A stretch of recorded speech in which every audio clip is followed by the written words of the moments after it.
Welcome back to another show of Indiana Jones with the F1 news. So, this weekend we have the Monaco Grand Prix. This is the second of the boring three and the boring king, if you want to call it. Why? For me, it's a useless Grand Prix. It's a lot of glamour and all these things, as you can see, but yeah, maybe it used to be something interesting to race here 50 years ago, but with the current F1 cars, the width of the racetrack, the shape of the racetrack, maybe it's a very interesting place to drive, but it's not an interesting place to see a race as a viewer. You can see, by the way, in this area how everything looks like before the Grand Prix. You have the swimming pool, the tunnel, they come through here. There's a chicane here, they come here, blah blah blah. This is the start finish line. Here they will have the box and pits and everything.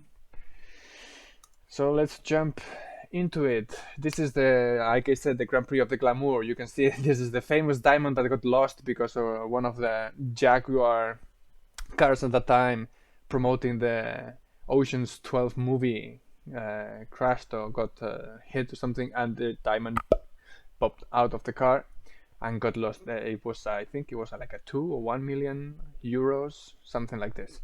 This is one of the things that you can see in Monaco and only happen in Monaco. Or you will see like the Red Bull mechanics, I think it was in 2005, dressed as a Star Wars to promote the movie. I think it was the third one, Revenge of the Sith, if I'm not mistaken. You will see them dressed as a Superman also to promote the Superman movie. It's kind of funny. You will see special helmets as well. This is from last year for Lando Norris and Daniel Ricciardo. Almost all the drivers bring something special to Monaco because it's the Grand Prix of the glamour. Or lots of famous people, lots of promotions, lots of this was actually to commemorate Niki Lauda because he died, I think, that week or some days before, something like this. You can see here Sebastian Vettel. Thank you, Lauda. This is Niki Lauda's helmet from Hamilton. Mercedes had something in the car as well. Thank you, Niki, and all the stuff. Kimi Raikkonen would be wearing James Hunt helmets. I mean, there is always all sorts of stuff. You can see the drivers catwalking as well for some like Amber Lounge or whatever. This is Giovinazzi as well. I think this is Russell. I'm not sure, but anyway, you will see this kind of stuff as well. And this is the only Grand Prix where you will see that women actually are interested in F1 cars, right? I mean, you can see how interested they are. Maybe this is the Grand Prix where girls are more important than the cars.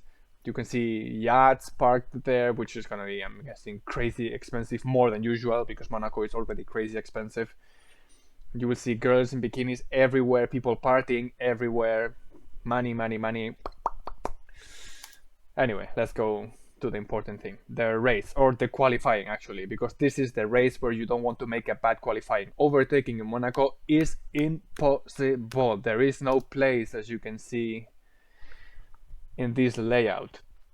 You have a DRS zone. I don't know if they took it away actually, but there is one here in the straight finish line where you don't even have space to try to overtake the car. Like if you want to make your car wide, you are not gonna get overtaking at all. So qualifying in this Grand Prix is the most important thing to do. You can see asphalt grip because it's not a permanent racetrack. People like cars and people are driving, walking, whatever, doing their daily life around everywhere in the track. Like none of the racetrack is not used. There are some slippery places like around here, around the swimming pool where it's the port area. Asphalt abrasion, it's very low. It's not a Grand Prix asphalt, so it's slippery. There's no grip. There's no abrasion, so usually soft tire is the tire to go to on the race. Strategies for the race, by the way, still not released by the F1 official website. However, usually Monaco it's a one-stopping place. You will say like there's like 78 laps. 78 laps. Why are you only going to make one stop? low asphalt abrasion, which means low tire wear, which means you can go really long and you cannot get overtaking unless you make a mistake. So even if your tire is destroyed, the car at the back is not going to be able to overtake you. So one stopping, probably either soft medium or soft on hard or medium hard. I mean, soft for sure at the start. Like you must start well at the front, and you have to start well in front towards the first corner. Going at the front, or whoever is your rival in front of them, is extremely important in Monaco. This is the corner where everything is going to happen, and like it's like 200 meters. There is no space. So unless you make a mistake at starting, and this is the reflexes are very important, there's no chance you will lose places. There's no chance you will gain places. So qualifying is extremely, extremely important. You can see also the downforce here is very important. Before, when you could change the gearbox mapping, or however you want to say, the setup, this was the place where you would put the shortest gear ever. And also this is the racetrack where you will see more gear changes than in any other racetrack. Also the track evolution, there is also F2 and F3 if I'm not mistaken. This year they are also with the W series. The more the cars go, the faster you will have some grip. Also at the outside of the racing line you will have more marbles from the tires, so you don't want to go there. You will see also many accidents here, safety cars. It's very, very often happening. And I saw that Lance Stroll, for example, was complaining that, or giving the awareness that because of these new 18-inch tires, like the visibility is a little bit less because they are bigger tires. I don't think that's going to be an issue. I mean, you are going in automatic anyway. You don't see anywhere where you're going, especially when you're in this corner, when you're going uphill. There's no chance where you see where you're going. Anyway, by the way, curiosity. This is the shortest race in the whole calendar. You can see also by the lap time. And this is the only racetrack where you will see that there is not completed 300 kilometers. Usually F1 races complete 300 kilometers and it has to be done in less than 2 hours. But because the racetrack is so short, and actually it's kind of slow in theory for the length of the racetrack, you will see that they don't reach to 300 kilometers. They would need like 100 laps or something like this, but they don't. So this is the analysis. What should we expect for the weekend? According to this website, because the F1 did not release the statement of the weather, we shall be expecting a dry race. You can see here on Sunday there is a little chance that it might be raining. It's going to be a cloudy sunny day, 21 degrees, kind of hot. So there might be a slight chance of some rain around the second half of the race. However, it's not gonna be a very high chance. Saturday is completely sunny, so you're not expecting anything to happen there. Qualifying is gonna be Q1, Q2 and Q3 under sunny conditions with no rain. Looks like it's gonna be slightly windy, but nothing to worry about. So let's go to the prediction of the weekend. Once again, this is a high downforce racetrack, if there is any downforce, which means that Ferrari are stronger than Red Bull. Red Bull, let's remember, they are better at high speed racetracks, such as Miami, for example, or Jeddah, where you could see that Red Bull was much faster than the Ferrari. So I think, obviously, Leclerc. I'm kind of disappointed with Carlos Sainz this year. We knew he was not as fast as Charles Leclerc. He got very lucky last year with Charles DNFing a couple of Grand Prix. But this year, I mean, even with Leclerc having a DNF, which Sainz had it in Imola, Sainz is very far away. You could see in Barcelona 0.4 off the pace from Charles Leclerc. A lot of problems under pressure. I have very little hope for him. So pole position, Charles Leclerc. I think he's the fastest guy in the grid with the possibility of the machinery that each of the drivers have to make pole positions. He did it last year. He should be doing it this year.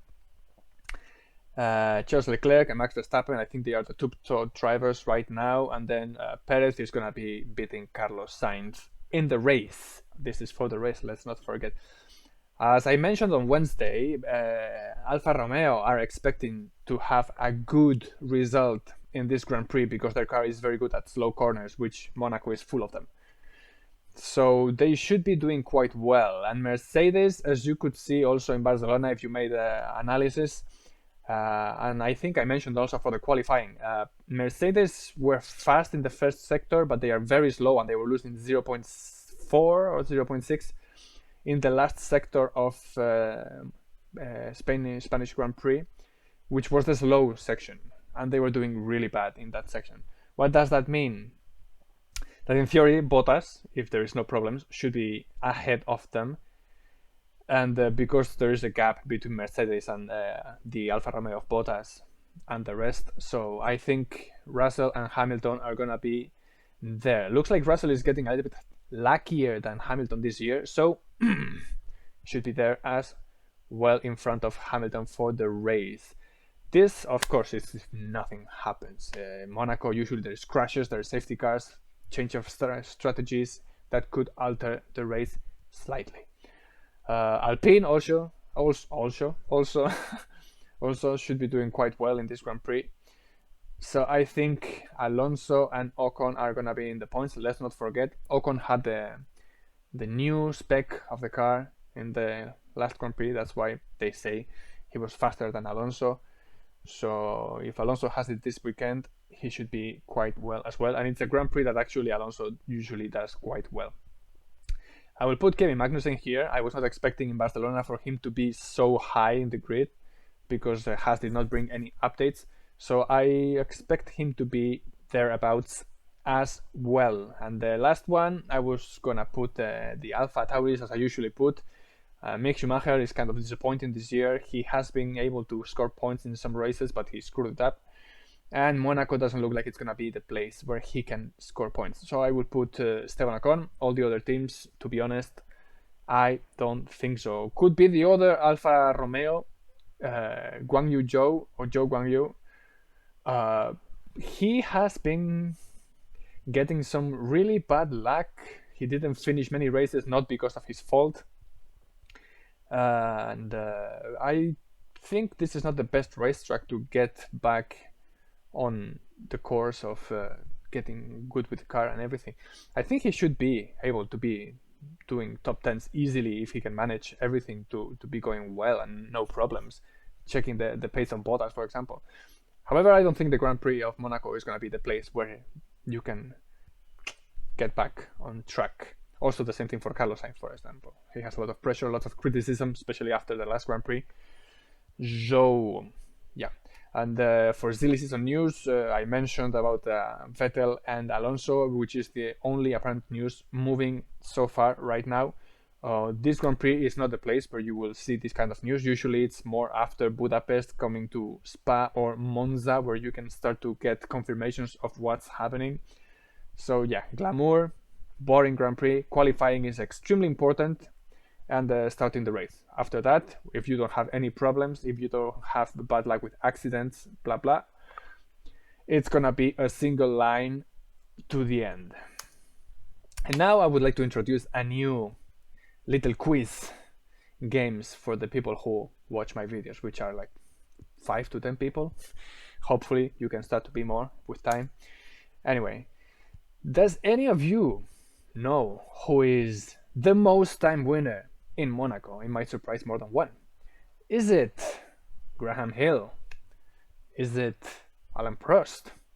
Is it his enemy Ayrton Senna? Or is it Michael Schumacher, for example? Or the one who has been winning a lot lately, Lewis Hamilton?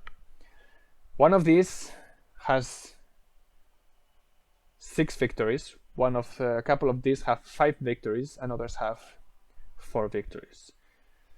Who is it? Is it Hill, Prost, Senna, Schumacher, or Hamilton? I will let you to put it in the comments.